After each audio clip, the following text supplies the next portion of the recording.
Once upon a time, a ship caught in a storm in a sea. The ship got destroyed and all the passengers in it were drowned in the sea, except one man. By grace of God, he survived somehow and came to the shore of the sea. After some time, when he regained his consciousness and his eyes opened, he found himself on a desolate island. The man woke up, he started praying to God and said, "Oh God, please help me. Please send me some help." Days passed, but no help came for him. He spent his night sleeping on the beach. Next day, when he woke up, he again prayed to God, but no help came. A few days passed like this. By now, he had totally given up. Of desolate island as his fate, man started to collect some wood and grass and made a hut for himself. He collected things from the broken sheep and kept them in the hut. He started surviving by eating coconut and fish on the island. Staying in the hut, he started spending his days. One day, he lit a fire and went in search of food. When he returned, he saw that his hut was on fire. He was very sad due to the destruction of his only shelter.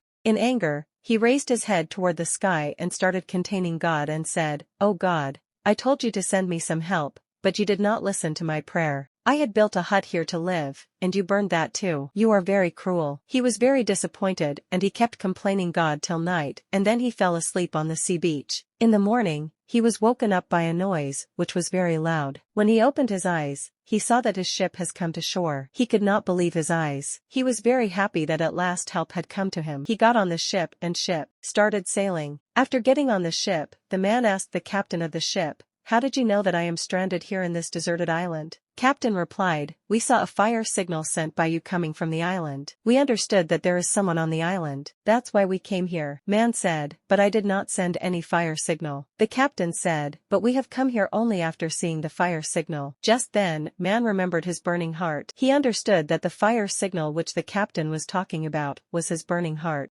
He understood that it was God's plan to get him out of the deserted island by putting his heart on the fire. He understood that God's plan was to get him out of the deserted island is bigger than his plan for himself, and he started thanking God. Whenever in your life you feel like your plan is failing, everything is happening against your wish, always remember that perhaps God has some other plan for you, and his plan is always bigger, bolder, and better than your plan for yourself.